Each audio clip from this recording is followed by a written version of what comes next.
Assalamualaikum warahmatullahi wabarakatuh.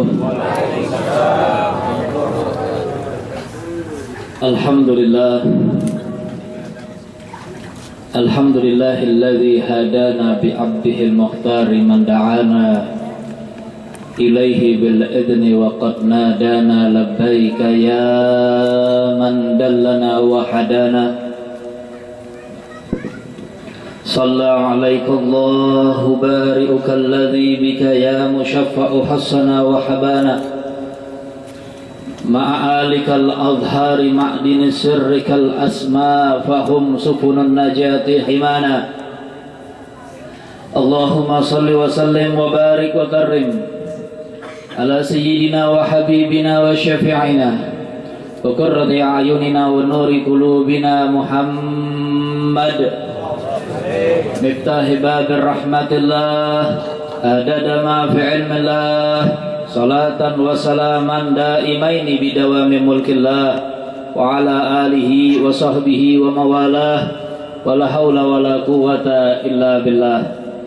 Ma'asyiral muslimin wal muslimat rahimakumullah, hadirin dan hadirat kaum muslimin dan kaum muslimat, para pecinta-pecinta baginda Nabi Muhammad sallallahu alaihi wasallam, para alim ulama, para habaib, para guru-guru agama, para tokoh masyarakat yang sama-sama kita muliakan dan sama-sama kita hormati. Wabil khusus guru kita bersama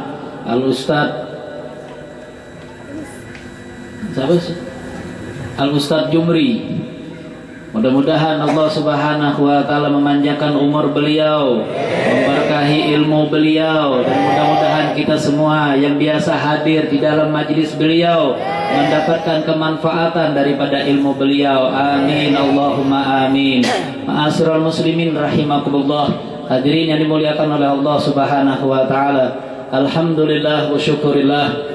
Tiada kata yang paling pantas untuk kita ucapkan di malam hari Senin yang mulia ini terkecuali rasa syukur kita kehadirat Allah Subhanahu wa taala yang telah menghadirkan kita di dalam perkumpulan semacam ini, yang telah mengumpulkan kita di dalam majlis semacam ini, majlis yang memperingati akan kelahiran baginda besar Nabi kita Muhammad sallallahu alaihi wasallam. Mudah-mudahan Allah Subhanahu wa taala berkenan menurunkan rahmat dan maghfirahnya kepada kita semuanya berkat kelahiran Nabi besar Muhammad sallallahu alaihi wasallam, berkat kemuliaan Nabi besar kita Muhammad sallallahu alaihi wasallam. Ma'asyiral muslimin rahimakumullah, hadirin yang dimuliakan oleh Allah Subhanahu wa taala, ketahuilah bahwasannya Allah Subhanahu wa taala tidak pernah menciptakan makhluk yang memiliki keindahan seperti Nabi kita Muhammad sallallahu alaihi wasallam.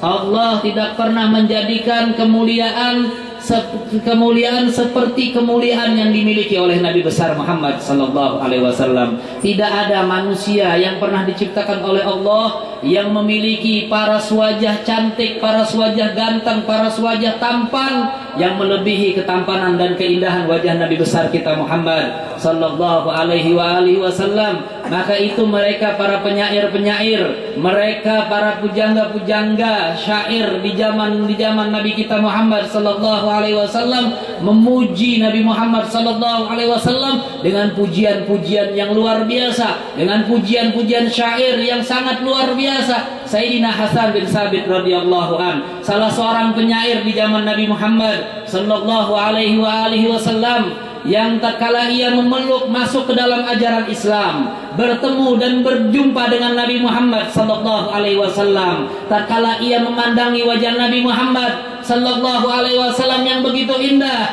ia spontan mengucapkan syairnya dan ia mengatakan, ajmala minka lam tara qattu ainu wa akmala minka lam talidin nisa'u khuliqta mubarra'an min kulli aibin ka'annaka qad khuliqta kama tasha'u. Kata Sayyidina Hasan bin Thabit radhiyallahu an, ya Rasulullah, demi Allah, aku belum pernah melihat seorang manusia yang memiliki ketampanan wajah seperti wajahmu. Belum pernah kedua belah mataku memandang seorang manusia, makhluk Allah Subhanahu wa taala yang memiliki keindahan wajah seperti wajahmu ya Rasulullah.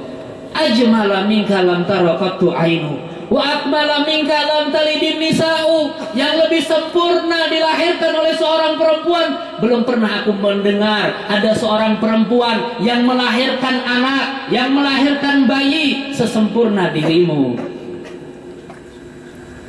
Ajmala minka lam tara qattu ainu wa akmala minka lam talidin nisa'u. Khuliqta mubarra'an min kulli aibin ka'annaka qad khuliqta kama tasya'u. Engkau diciptakan oleh Allah ya Rasulullah terbebas daripada aib dan kekurangan. Ka'annaka qad khuliqta kama tasya'u. Seolah-olah engkau diciptakan oleh Allah persis sebagaimana pesanan akan dirimu. Ma'asyiral muslimin rahimakumullah, hadirin yang dimuliakan oleh Allah Subhanahu wa taala, para pecinta Nabi Muhammad sallallahu alaihi wasallam. Jika ada orang yang mengatakan seperti ini kepada Nabi besar kita Muhammad sallallahu alaihi wasallam, bagaimana dengan kita yang merindukan akan Nabi Muhammad sallallahu alaihi wasallam? Jika ada di zaman sekarang ini orang yang tidak mau merindukan Nabi Muhammad, orang yang tidak ingin memandang wajah Nabi Muhammad, orang yang tidak ingin bermimpi kepada Nabi Muhammad, orang yang tidak ingin berselawat kepada Nabi Muhammad sallallahu alaihi wasallam, ketahuilah sesungguhnya ia memiliki keimanan yang putus dari Allah Subhanahu wa taala. Imannya tidak akan sempurna, karena keimanan yang hakiki hanyalah bagi orang yang memiliki kecintaan yang mendalam kepada Nabi besar kita Muhammad sallallahu alaihi wasallam. Yang lebih indah daripada wajahmu ya Rasulullah, belum pernah kedua belah mataku melihat orang tersebut. Bahkan disebutkan mereka para pujangga-pujangga, para penyair-penyair Arab di zaman Nabi Muhammad sallallahu alaihi wasallam, jika mensifati sesuatu yang indah, maka mereka akan mengatakan bahwasannya bulan purnama adalah sesuatu hal yang indah. Sudah menjadi tradisi dari zaman jahiliyah sampai saat sekarang ini. Orang-orang negeri Makkah Al-Mukarramah, khususnya mereka-mereka yang ada di kota Arab, memiliki kebiasaan kalau ingin memandang keindahan. Orang-orang Arab itu zaman dulu kalau ingin kalau ingin melihat keindahan, maka mereka berbondong-bondong sekeluarga keluar di di malam ke-15 daripada setiap bulannya. Apa yang dilihat oleh mereka? Keindahan apa yang ditonton oleh mereka? Mereka menonton keindahan bulan purnama yang begitu indah. Zaman dulu nggak ada hiburan, nggak ada mall, nggak ada bioskop. Kalau nyari hiburan, nunggu bulan purnama. Kalau sudah bulan purnama, maka mereka akan beramai-ramai sekeluarga kumpul hanya ingin melihat bulan purnama. Sampai sekarang pun seperti itu. Saya punya teman-teman yang ada di kota Makkah, teman-teman saya yang ada di Jeddah sana, itu kalau bulan purnama mereka ramai-ramai kumpul. Saudara-saudaranya, anak bininya dibawa semua. Kadang-kadang mereka bawa karpet, bawa tikar, duduk di tengah laut, di bahar. Tahu bahar? Bahar itu laut, pinggir laut situ. Mereka duduk orang-orang Arab, yang disaksikan apa? Keindahan bulan purnama. Di zaman Nabi Muhammad sallallahu alaihi wasallam, tatkala mereka penduduk kota Makkah Al-Mukarramah menikmati keindahan bulan purnama di malam 15 daripada setiap bulannya, di saat itu Nabi Muhammad sallallahu alaihi wasallam melewati di depan mereka. Setelah mereka melihat wajah Nabi Muhammad sallallahu alaihi wasallam yang lagi asik ngelihat bulan, lewat Nabi Muhammad SAW berpindah ngelihatnya. Yang asalnya mempelototin bulan, akhirnya pindah melototi Nabi Muhammad SAW. Sampai mereka-mereka yang melihat kepada wajah Nabi Muhammad tidak sedikit pun yang berkedip matanya. Kenapa? Karena melihat keindahan yang sempurna dengan makhluk Allah Subhanahu wa taala yang paling dicinta oleh Allah Subhanahu wa taala. Bahkan Sahibul Maulid Al-Habib Ali bin Muhammad bin Husain Al-Habsyi radhiyallahu anhu, beliau menyatakan, sampai beliau mengatakan, Habibun yugarul badru min husni wajhihi tahayyaratil albab bi wasfil ma'nahu. Kata Habib Ali Sahibul Maulid, Habibun, kekasih Allah Subhanahu wa taala, min husni wajhihi, daripada kesempurnaan wajahnya. Bulan purnama pun sampai cemburu dan malu dengan wajah Nabi besar Muhammad sallallahu alaihi wasallam. Allahumma shalli ala sayyidina Muhammad. Allahumma shalli ala sayyidina Muhammad. Allahumma shalli ala sayyidina Muhammad. Indah wajah Nabi besar Muhammad sallallahu alaihi wasallam. Bulan purnama cemburu. Zaman sekarang ini ada enggak orang yang ganteng sampai bulan purnama cemburu dengan dia? Yang ada yang perot yang cemburu, bukan yang ganteng. Untuk manusia yang memiliki wajah seperti ini indahnya, untuk manusia yang memiliki akhlak dan budi pekerti yang sangat luhur seperti ini orangnya, apakah bukan tidak pantas kita memperingati hari kelahirannya?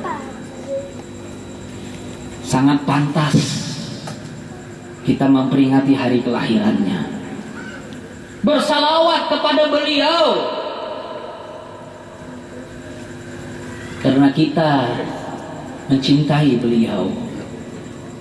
Orang yang bersalawat kepada Nabi Muhammad menandakan kalau Allah Subhanahu wa taala cinta kepada orang tersebut.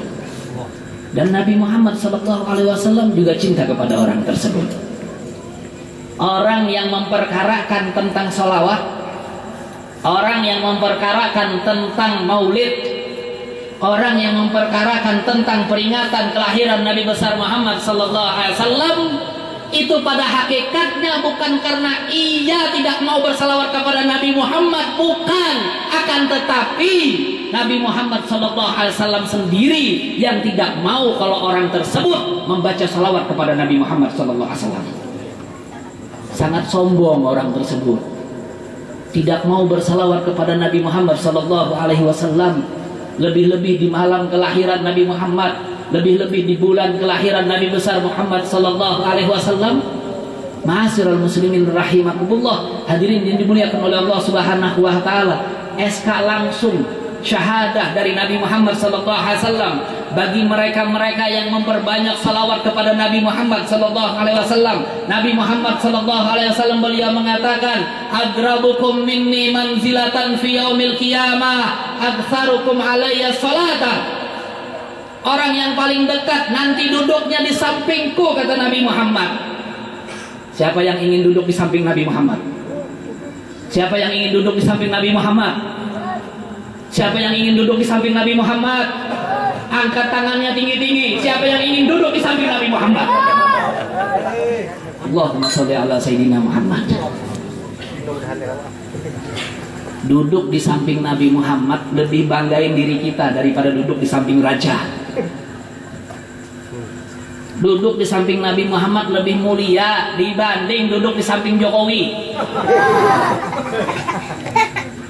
Sekalipun presiden dunia kita duduk di sampingnya, lebih terhormat kita duduk di samping Nabi Muhammad. Di mana duduk di samping Nabi Muhammad? Di yaumil qiyamah, di hari kiamat, tatkala Allah Subhanahu wa taala membangkitkan seluruh manusia yang pernah hidup di atas dunia ini. Di saat itu kita mendapatkan kemuliaan duduk di samping Nabi Muhammad sallallahu alaihi wasallam. Yang ngelihat kita nanti bukan seBanjarmasin orangnya. Yang ngelihat kita nanti duduk di samping Nabi Muhammad bukan se-Indonesia orangnya.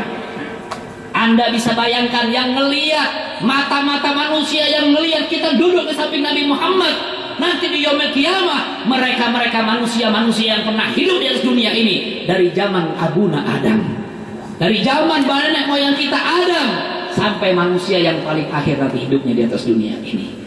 Semuanya akan melihat, semuanya akan memandang bagaimana kemuliaan yang kita dapatkan di yaumil qiyamah. Ulama menyatakan kalau seorang sudah mendapatkan kemuliaan duduk di samping Nabi Muhammad di yaumil qiyamah, harapan besar ia akan masuk surga bersama Nabi Muhammad. Mudah-mudahan kita semuanya dikumpulkan bersama dengan Nabi Muhammad di dalam surga, di dalam surga, di dalam surga Firdausil A'la, di dalam surga Firdaus yang paling tinggi di sisi Allah Subhanahu wa taala. Ingin kita seperti itu. Indah wajah Nabi Muhammad SAW. Dan belum pernah ada seorang pun perempuan yang pernah melahirkan seperti kelahiran Nabi Muhammad SAW. Khuliqta mubarra'an min kulli aibin, engkau diciptakan oleh Allah Subhanahu wa taala terbebas daripada segala aib dan kekurangan. Ka'annaka qad khuliqta kama tasya'u, seolah-olah ya Rasulullah engkau diciptakan oleh Allah sesuai dengan pesanan dirimu sendiri. Bapak-bapak, ibu-ibu, kalau sebelum punya anak kira-kira ada yang mau nawarin, Pak, sampean mau punya anak? Ya. Mau pesan hidungnya yang bagaimana? Yang mancung ke depan apa yang masuk ke dalam? Pasti kita pengen yang mancung, kan begitu? Nggak pengen yang hidungnya mekar seperti mawar, tidak. Ya kan? Pengennya kulitnya yang bersih, yang baik, yang halus. Pengen kita seperti itu. Pengennya kita punya anak matanya bagus, alisnya bagus.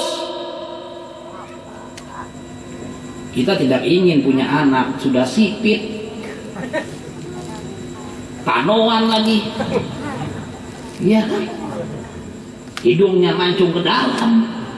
Tidak pengen seperti itu. Tapi kalau ada yang nawarin, mungkin kita bisa memesan seperti itu. Tidak ada yang nawarin kita.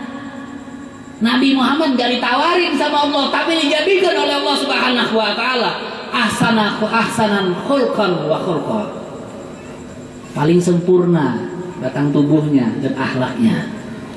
Ciptaan Allah yang paling sempurna di atas dunia ini yang pernah hidup, Nabi Muhammad sallallahu alaihi wasallam. Ma'asyiral muslimin rahimakumullah, hadirin yang dimuliakan oleh Allah Subhanahu wa taala. Keindahan wajah Nabi Muhammad sallallahu alaihi wasallam ini adalah salah satu ciptaan Allah Subhanahu wa taala yang paling sempurna yang pernah diciptakan oleh Allah Subhanahu wa taala. Maka itu Allah mengatakan ajmalul jamal, akmalul jamal. Kesempurnaan, keindahan hanya milik Nabi Muhammad sallallahu alaihi wasallam. Dari kesempurnaan wajah Nabi Muhammad yang 100% ini dibagi menjadi dua. 50% khususon buat Nabi Yusuf alaihissalam. Kenal Nabi Yusuf?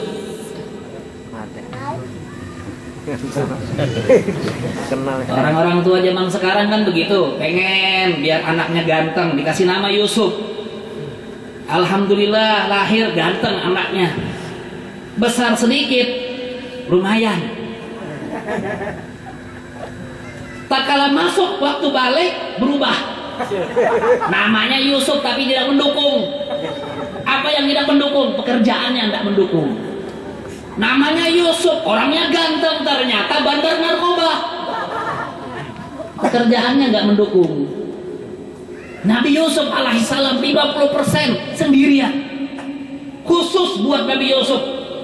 Maka itu diceritakan bagaimana wajah Nabi Yusuf itu gantengnya bukan main.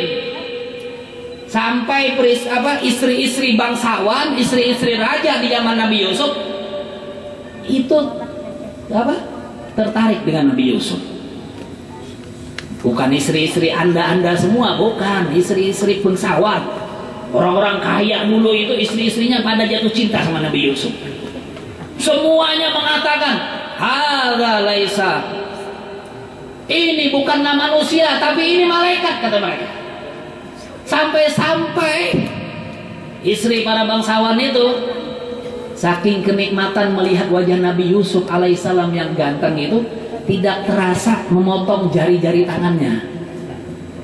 Hebat ya cerita Nabi Yusuf. Anda semuanya, bapak-bapak dan saudara-saudara sekalian, pernah dengar cerita Nabi Muhammad seperti itu? Tidak pernah. Cerita Nabi Muhammad tidak ada seperti cerita Nabi Yusuf. Cerita Nabi Yusuf manduh-handuh. Tahu manduh-handuh? Kalau yang tidak tahu bukan orang Banjar. Luar biasa ceritanya. Sampai istri raja zaman itu ngajak selingkuh sama Nabi Yusuf. Siti Julekho ngajak selingkuh sama Nabi Yusuf. Subhanallah. Untung Nabi Yusuf itu nabi. Coba Yusuf yang ada di kampung sini bisa jadi. Untung Nabi waktu itu nggak mau diajak selingkuh. Kalau Yusuf zaman sekarang kurang perempuannya yang diajak selingkuh. Itu kan 50% buat Nabi Yusuf, 50% lagi buat siapa, Beb? 50% lagi buat kita semuanya keroyokan. Hasil daripada keroyokan 50%, ya ini nih yang ada. Ada yang hirang latak lutung, ada yang matanya sipit, ada yang matanya galak, hendak terkeluar, iya kan?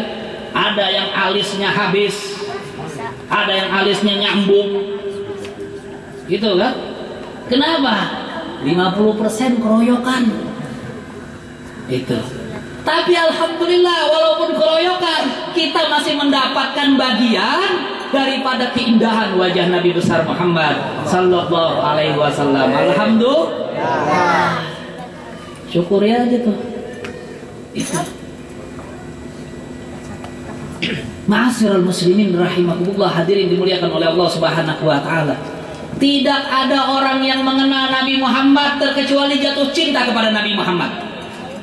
Tidak ada orang yang melihat wajah Nabi Muhammad terkecuali takkan pernah terkedip matanya melihat wajah Nabi Muhammad sallallahu alaihi wasallam. Semua merindukan ingin bertemu dengan Nabi Muhammad SAW. Bahkan Sayyidina Abu Bakar Siddiq radhiyallahu anhu, beliau menyatakan, sewaktu aku mengenal Nabi Muhammad sallallahu alaihi wasallam, kupandangi wajahnya, terus kupandangi wajahnya. Tanpa berkedip sedikit pun mataku, kupandangi wajah Nabi Muhammad sallallahu alaihi wasallam. Kenapa, kata Sayyidina Abu Bakar? Karena aku merasakan nikmat yang begitu luar biasa yang belum pernah kurasakan tatkala setiap kali aku melihat wajah Nabi Muhammad SAW. Itu sahabat Nabi Muhammad SAW, kalau ada satu hari nggak ketemu dengan Nabi Muhammad, sakit. Terjadi kepada Sayyidina Abdullah bin Mas'ud radhiyallahu an, pembantunya Nabi Muhammad sallallahu alaihi wasallam, 10 tahun berkhidmat di rumah tangga Nabi Muhammad sallallahu alaihi wasallam, menjadi pembantu Nabi Muhammad. Ia bercerita, selama aku menjadi pembantu di rumah Nabi Muhammad SAW, tidak pernah sekalipun Nabi Muhammad SAW memerintah kepadaku. Tidak pernah merintah kepada Ibnu Mas'ud. Nabi Muhammad tidak pernah menyuruhku untuk melakukan ini, tidak pernah. Gitu. Dan hal yang paling membosankan diriku, kata Ibnu Mas'ud, kalau hariku tidak ketemu dengan Nabi Muhammad SAW. Dan hari yang menyenangkan bagi diriku adalah jika setiap hari aku dapat melihat kepada wajah Nabi besar Muhammad SAW.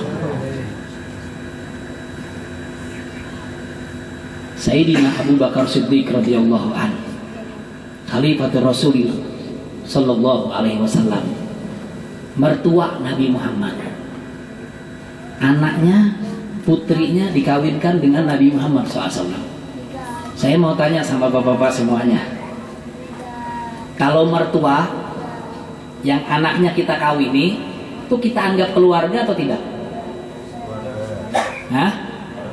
Keluarga kan? Ada yang nggak ngakui mertuanya sebagai keluarga? Mana orangnya?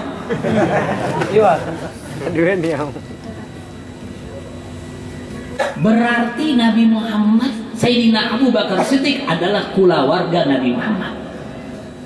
Mertua bagaimana tidak keluarga? Kan begitu. Kalau keluarga, hati-hati dengan ajaran yang mengajarkan bahwasannya Sayyidina Abu Bakar Siddiq adalah orang yang merebut kekuasaan dari tangan Sayyidina Ali ibn Abi Thalib. Hati-hati. Sayyidina Abu Bakar Siddiq adalah sahabat yang luar biasa. Itu disebutkan di dalam riwayat, suatu kali sahabat waktu kumpul bersama dengan Sayyidina Abu Bakar Siddiq setelah Nabi Muhammad SAW wafat. Beberapa bulan setelah Nabi Muhammad SAW wafat, itu sahabat-sahabat mencium, setiap kali ngobrol dengan Sayyidina Abu Bakar, itu mencium seperti ada bau daging gosong daging gosong yang keluar dari mulutnya Sayyidina Abu Bakar Siddiq. Sahabat-sahabat yang lain meriwayatkan seperti itu. Sayyidina Umar menyatakan, aku mencium sepertinya ada daging gosong, daging sate gosong yang keluar baunya dari mulutnya Sayyidina Abu Bakar Siddiq. Sahabat-sahabat yang lain juga mengatakan seperti itu. Tatkala duduk bersama Sayyidina Abu Bakar, mereka menceritakan seperti itu. Apa yang terjadi dengan Sayyidina Abu Bakar Siddiq?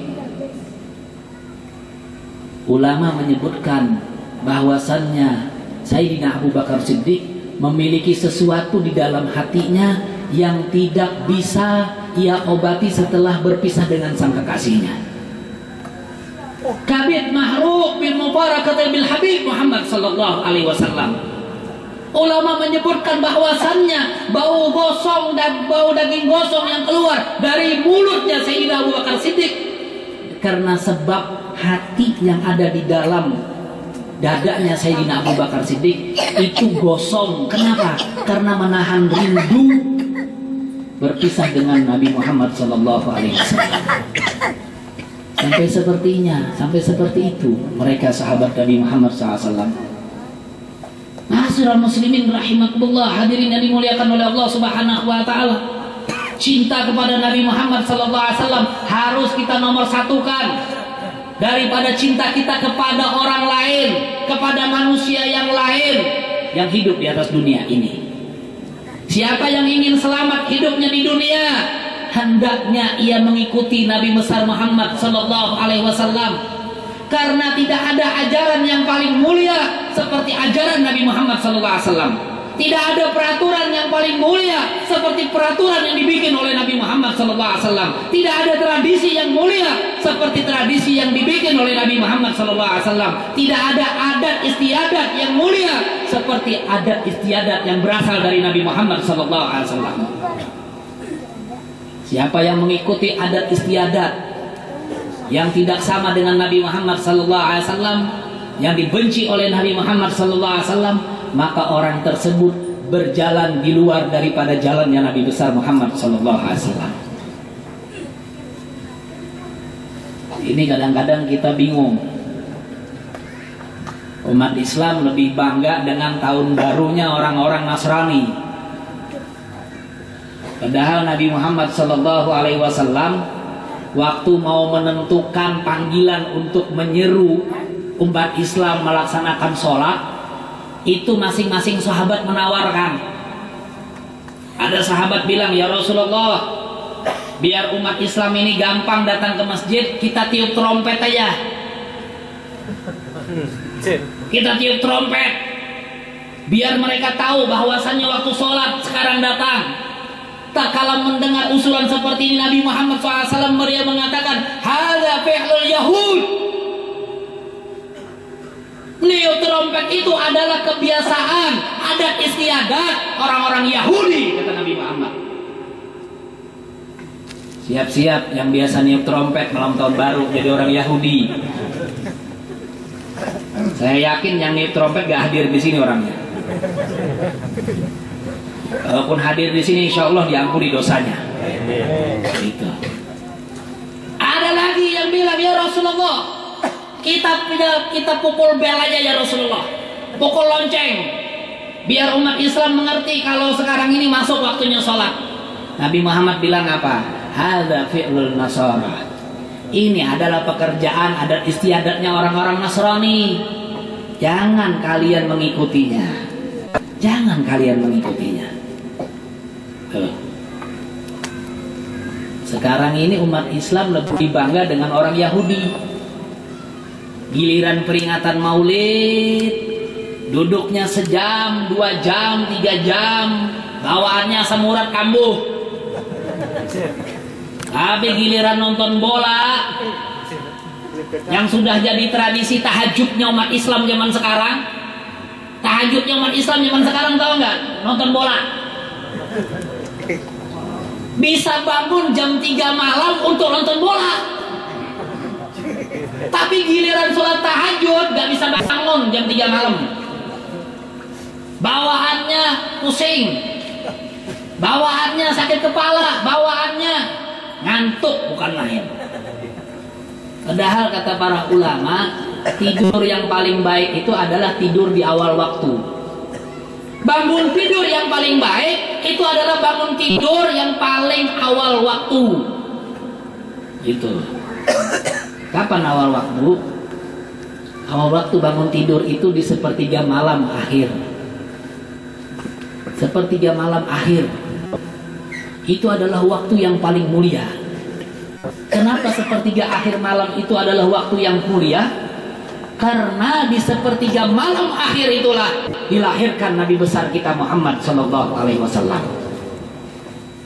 Isra wal Mi'raj, Nabi besar kita Muhammad sallallahu alaihi wasallam dimulai perjalanan Isra oleh Allah Subhanahu wa taala oleh malaikat Jibril alaihi salam di sepertiga terakhir daripada akhir malam. Waktunya sepertiga terakhir akhir malam. Itu waktu yang paling mulia buat bangun malam. Allah ngasih obrolan buat kita khusus selain daripada malam Jumat. Kalau malam Jumat Allah nawarin tawaran itu dari mulai habis sholat maghrib sampai menjelang fajar. Tapi di lain daripada malam Jumat itu dari sepertiga malam sampai akhir fajar.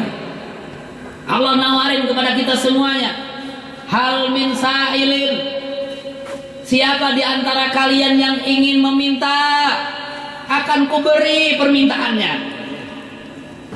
Hal min mustaghfirin, siapa di antara kalian yang ingin meminta ampun, akan kuampuni dosanya. Hal min taibin, siapa di antara kalian yang ingin bertaubat, kuterima taubatnya. Semuanya ditawarkan sama Allah Subhanahu wa taala di setiap akhir malam. Maka itu ulama-ulama semuanya mencari akhir malam itu untuk beribadah karena waktu kelahiran Nabi Muhammad. Itu sepertiga akhir malam, tepatnya kelahiran Nabi Muhammad SAW pada malam Senin 12 Rabiul Awal di kota Makkah Al-Mukarramah. Ada satu ulama, satu ustadz, tiap malam, setiap dia bangun malam itu dia selalu memiliki wiritan yang antik. Wiritannya lain dengan wiritan orang-orang yang lainnya. Tiap malam dia kalau bangun malam, setelah selesai sholat tahajud, selesai sholat malam, dia mengucapkan, kalau bahasa kita Banjar nih, dibahasakan Banjar, ulun ya Allah, ulun ya Allah, ulun ya Allah, ulun ya Allah. Dia sambil ngetek tasbihnya. Tambah lama tambahnya keras dia sebut seperti itu. Ulun ya Allah, ketik tasbih. Sampai keras, tambah lama tambah keras. Saking kerasnya istrinya bangun, ngebangunin istrinya. Istrinya bangun, langsung nanya sama suaminya. Kalau kita biasa ditanya suami gimana? Istri nanya suami kita gimana? Pak, kalau bapak-bapak biasanya kalau ditanya sama istrinya gimana? Manggil namanya atau manggil siapa? Hah? Ayah. Manggil wayang. Gitu. Manggil sayang ya. Gitu. Ini istrinya bertanya, Pak, ada apa dengan Allah? Kok sampean dari tadi duduk ulun ya Allah, ada apa memang dengan Allah? Suaminya kasih tahu, suami yang baik, suami yang alim, suami yang soleh. Dia kasih tahu sama istrinya, wahai istriku, apakah engkau tidak tahu di saat-saat seperti ini Allah Subhanahu wa taala menawarkan tawarannya kepada kita semuanya. Karena Allah nawarkan tawarannya kepada kita semuanya, aku yang saat ini bangun malam dan orang-orang semua tidur, menjawab tawaran Allah Subhanahu wa taala dengan mengatakan, saya ya Allah. Tak kalau Allah mengatakan, dan kalau Allah Subhanahu wa taala mengatakan, siapa di antara kalian yang ingin kuampuni dosanya? Dia mengatakan, saya ya Allah. Siapa yang ingin dikabulkan hajatnya? Saya ya Allah. Siapa yang ingin dosanya diampuni oleh Allah Subhanahu wa taala, dia mengatakan, saya ya Allah. Begitu jawab panggilannya Allah di tengah malam. Jangan kita jawab panggilannya Allah dengan ngorok, dengan ngigau. Ma'asyiral muslimin rahimakumullah, hadirin yang dimuliakan oleh Allah Subhanahu wa taala. Bangun malam. Nabi Muhammad SAW itu kalau bangun malam, sholat malam, itu sama sholat malamnya Nabi Muhammad SAW sangat luar biasa. Itu. Suatu kali Nabi Muhammad bangun malam, yang dibangun oleh Nabi Muhammad SAW waktu itu ada sepupunya, Sayyidina Abdullah ibn Abbas radhiyallahu anhu. Dibanguni Nabi Muhammad SAW, setelah bangun disuruh berwudu oleh Nabi Muhammad. Selesai wudu, disuruh sama Nabi Muhammad menjadi makmumnya sholat. Ini cerita Sayyidina Abdullah ibn Abbas, sepupu Nabi Muhammad SAW. Ini Abdullah ibn Abbas bercerita, sewaktu aku menjadi makmum bersama dengan Nabi Muhammad, di saat rakaat pertama setelah Nabi Muhammad mengangkat takbir, baca surah Fatihah, selesai baca surah Al-Fatihah, Nabi Muhammad SAW membaca surah Al-Baqarah. Katanya Abdullah ibn Abbas, saya waktu itu separuh-separuh mabuk sudah. Kenapa? Karena ngantuk. Pikirannya Abdullah ibn Abbas, selesai baca akhir surah Al-Baqarah, Nabi Muhammad ruku. Tahu-taunya Nabi Muhammad gak ruku, justru melanjutkan bacaan Qur'annya sehingga lanjut kepada surah Al-Imran. Selesai Al-Baqarah, baca surah Al-Imran. Abdullah ibn Abbas waktu itu dalam sholat, dia mengatakan berharap-harap mudah-mudahan pertengahan Al-Imran Nabi Muhammad ruku. Tahu-taunya Nabi Muhammad belum ruku-ruku juga, sampai habis baca surah Al-Imran, nggak ruku-ruku juga. Selesai baca surah Al-Imran, diteruskan lagi oleh Nabi Muhammad SAW, baca surah An-Nisa. Selesai baca surah An-Nisa, belum ruku juga. Abdullah bin Abbas sudah nunggu-nunggu kapan rukunya ini. Selesai baca surah An-Nisa, disambung lagi kepada surah Al-Maidah. Sampai surah Al-Maidah selesai, baru Nabi Muhammad ruku. Kata Abdullah bin Abbas, selesai Nabi Muhammad ruku tuh, aku nggak bangun-bangun lagi dari ruku. Kenapa? Karena sudah ketiduran. Begitu. Itu sholatnya Nabi Muhammad seperti itu. Kalau kita lain umatnya Nabi Muhammad zaman sekarang, giliran tarawih baca sholat panjang aja suratnya, udah bawaannya, wah nggak cocok nih masjidnya. Panitia nggak cocok nih pasang imam seperti ini nih. Itu kan bawaannya gitu, seperti itu. Ma'asyiral muslimin rahimakumullah, hadirin yang dimuliakan oleh Allah Subhanahu wa taala. Maka itu ayuhal muslimun, hendaknya kita mengikuti Nabi Muhammad SAW, mempelajari akhlak dan budi pekerti Nabi Muhammad SAW, agar kita tahu. Orang kenal kalau hanya kenal saja tapi tidak pernah bertemu dengan Nabi Muhammad, tidak kenal akhlak dan budi pekerti Nabi Muhammad, dia tidak akan pernah cinta. Tapi kalau orang yang kenal dengan Nabi Muhammad sebenar-benarnya kenal, maka ia akan cinta kepada Nabi Muhammad SAW. Maka itu di dalam majelis yang mulia ini majelis namanya Raudhah. Masjid ini namanya apa? Majelis Ar-Raudhah. Arti Ar-Raudhah adalah taman surga. Sebagaimana Nabi Muhammad SAW berpesan kepada kita semua, idza marartum bi riyadil jannah fartahu. Kata Nabi Muhammad SAW, apabila kalian melalui daripada taman-taman surga, hendaknya kalian duduk mampir sebentar, singgah di dalam majelis itu. Nih, ini ada majelis di sini. Ada ustadznya juga, Ustadz Jumri. Jika Anda semuanya ingin dekat dengan Nabi Muhammad, dekat dengan Allah Subhanahu wa taala, ikuti, pelajari, pahami siapa Nabi Muhammad SAW sebenarnya, agar Anda dapat cinta kepada Allah Subhanahu wa taala dan Allah cinta kepada Anda semuanya. Allah menyatakan di dalam ayat suci Al-Qur'an, "Qul in kuntum tuhibbunallaha fattabi'uni yuhibbukumullah wa yaghfir lakum dzunubakum." Kata Allah Subhanahu wa taala, apabila kalian betul-betul cinta kepada Allah, ikuti Nabi Muhammad sallallahu alaihi wasallam. Nabi Muhammad itu adalah lambang cintanya Allah di atas dunia ini. Ainul hub.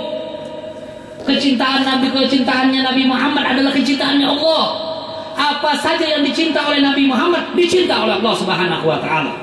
Bahkan bukan hanya manusia yang cinta kepada Nabi Muhammad, sesuatu apapun yang berhubungan dengan Nabi Muhammad dicinta oleh Allah Subhanahu wa taala. Tanah haram, kota Mekah dan kota Madinah dicinta oleh Allah Subhanahu wa taala. Kenapa? Madinah dicinta oleh Allah karena dia tempat tinggal Nabi Muhammad SAW. Karena di situ dimakamkan jasad mulia Nabi Muhammad SAW. Karena di situ Nabi Muhammad SAW berdakwah. Karena di situ dibangun masjidnya Nabi Muhammad SAW. Dicinta kota Makkah Al-Mukarramah oleh Allah Subhanahu wa taala. Makkah Al-Mukarramah begitu juga dicinta oleh Allah karena Nabi Muhammad dilahirkan di situ.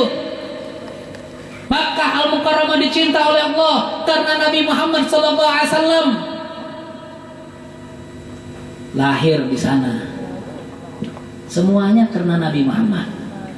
Ada orang bilang, oh bukan. Makkah itu mulia bukan karena Nabi Muhammad. Makkah itu mulia karena ada Ka'bah Al-Musyarrafah. Hei, kamu mau bandingkan Nabi Muhammad dengan batu? Kemuliaan satu batu dengan Nabi Muhammad kamu mau bandingkan? Sungguh bodoh sekali orang seperti ini. Allah bersumpah di dalam Al-Quran. Sumpahnya Allah untuk kota Makkah Al-Mukarramah. La uqsimu bihadzal balad. Kata Allah Subhanahu wa taala, aku bersumpah demi kota Makkah Al-Mukarramah. Kemuliaan kota Makkah karena apa? Jawabannya di dalam Al-Quran, wa anta hillun bihadzal balad. Karena engkau bertempat tinggal di kota Makkah Al-Mukarramah. Bukan karena ada Ka'bah Al-Musyarrafah, bukan. Maka itu ada sebagian ulama ahli mahabbah menyatakan bagaimanapun kota Madinah itu lebih mulia daripada kota Makkah. Kenapa? Karena jasadnya Nabi Muhammad SAW ada di kota Madinah Al-Munawwarah. Intinya kan Nabi Muhammadnya. Begitu. Ma'asyiral muslimin rahimakumullah, hadirin yang dimuliakan oleh Allah Subhanahu wa taala. Maka itu dari sekarang bangkitkan semangat kita, bangkitkan jiwa dan raga kita untuk mempelajari ajaran Nabi Muhammad sallallahu alaihi wasallam. Jangan malas untuk hadir ke dalam majelis ilmu, karena majelis ilmu itu akan menjadikan kamu mulia di sisi Allah. Sayyidina Ali mengatakan, an-nasu mauta wa ahlul ilmi ahya'u. Semua manusia akan meninggal dunia, tapi untuk orang yang belajar ilmu agama tidak akan pernah meninggal dunia. Saudara kenal alim ulama Guru Zaini bin Abdul Ghani, Guru Muhammad Zaini bin Abdul Ghani Al-Banjari. Kenal dengan beliau, walaupun beliau meninggal dunia, sampai sekarang ilmunya masih ada. Memberikan keberkahan kepada seluruh penduduk, bukan hanya yang ada di kota Martapura, sampai Kalimantan Selatan semuanya ini berkah daripada ilmu beliau. Orang yang menuntut ilmu tidak akan pernah mati. Yang mati adalah orang yang bodoh, yang tidak memiliki ilmu agama. Maka itu saudara-saudara sekalian, hari ini boleh kita bodoh, tapi dengan belajar, insya Allah besok kita tidak akan bodoh lagi. Itu. Ada majelis ilmu, hadiri. Ini enggak. Ada majelis ilmu, dia ikut memusuhi. Ini orang seperti ini gobloknya bukan main. Ya, bukan belajar tapi memusuhi. La haula wala quwata illa billah. Maka itu hadiri majelis ilmu. Biar kita ngerti siapa Nabi Muhammad sebenarnya. Biar kita paham siapa Nabi Muhammad SAW sebenarnya. Sehingga cinta kita ini bersambung dengan cintanya Nabi Muhammad SAW. Dan nanti pada saatnya Allah akan berikan kita anugerah yang besar. Anugerah yang besar yaitu pertemuan dengan Nabi besar Muhammad Sallallahu Alaihi Wasallam. Ulama menyatakan tidak ada kenikmatan yang melebihi kenikmatan hidup, kenikmatan seseorang yang pernah memandang wajah Nabi besar Muhammad SAW walaupun hanya di dalam tidurnya. Tidak ada. Kenikmatan apapun yang pernah Anda rasakan di atas dunia ini tidak melawan dengan kenikmatan Anda dapat melihat kepada wajah Nabi besar Muhammad sallallahu alaihi wasallam. Maka itu rindui itu Nabi Muhammad. Perbanyak baca salawat kepada Nabi Muhammad agar Nabi Muhammad kenal dengan kita. Hadiri majelis-majelisnya Nabi Muhammad. Tuntut ilmu agama agar kalian jadi umat Nabi Muhammad yang sejati. Jadi umat Nabi Muhammad yang diakui oleh Nabi Muhammad SAW. Bukan hanya ngaku-ngaku sebagai umat Nabi besar Muhammad Sallallahu Alaihi Wasallam.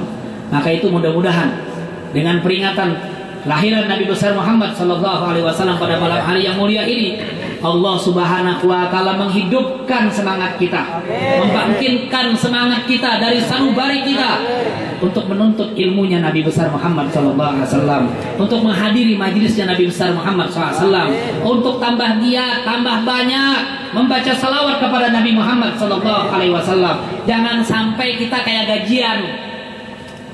Giliran gajian terima duit kurang sedikit ngamuk. Giliran gajian dihitung benar duitnya, tapi giliran salawat gak pernah dihitung-hitung. Itu hati-hati. Giliran baca Quran gak pernah hitung-hitung.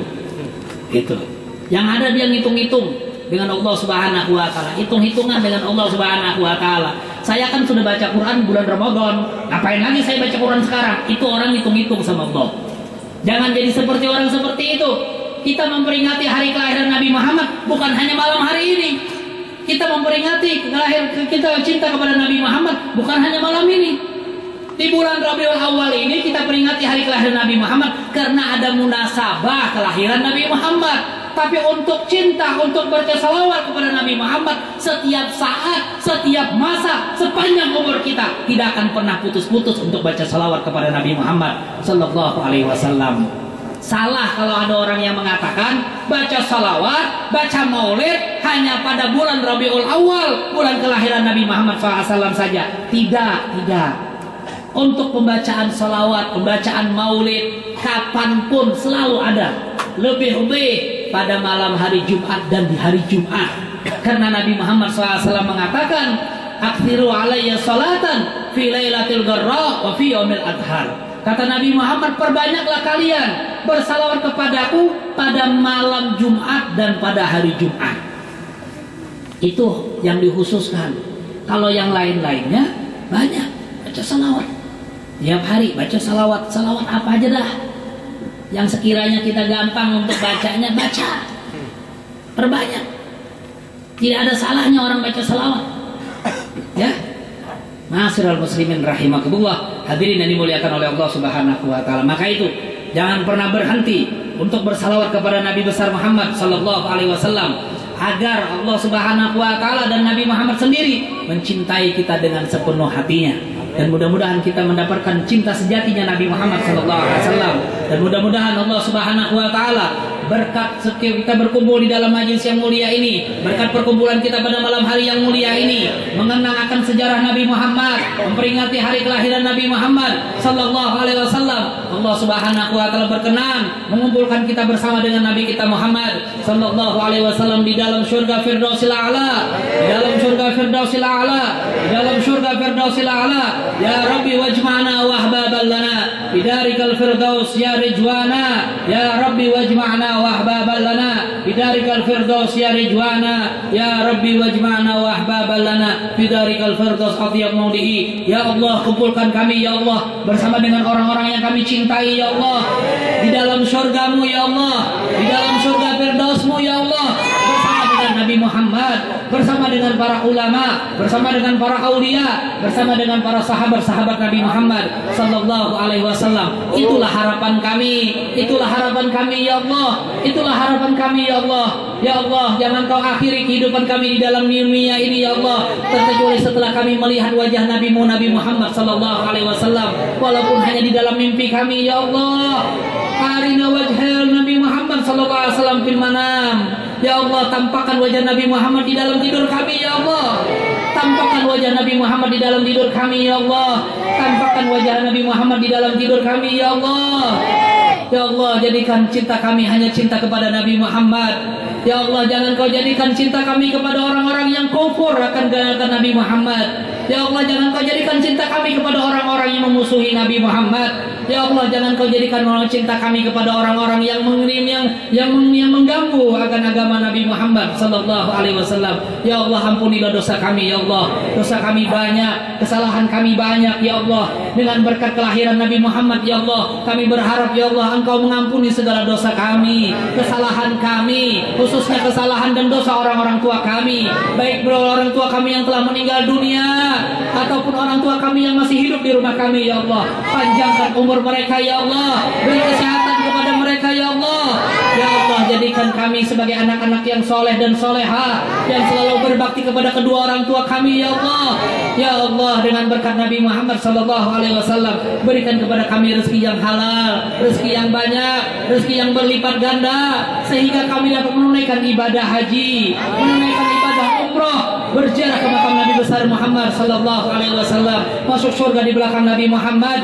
Apa hajat kami di dunia dan di akhirat Engkau kabulkan ya Allah, Engkau kabulkan ya Allah, Engkau kabulkan ya Allah, berkat Nabi Muhammad sallallahu alaihi wasallam. Ya akramal akramin, wa ya ajwadul ajwadin, wa ya rahimal masakin, ya arhamar rahimin, ya arhamar rahimin, farij 'alal muslimin. Wa sallallahu ala sayyidina maulana Muhammadin nabiyil ummi wa ala alihi washabihi wa barik wasallam. Walhamdulillahirabbil alamin. Kurang lebihnya saya mohon minta maaf jika ada kata-kata yang tidak berkenan di hati Bapak dan Ibu, saudara-saudara sekalian, mohon dimaafkan. Billahi taufiq wal hidayah, waridha wal inayah. Wassalamualaikum warahmatullahi taala wabarakatuh.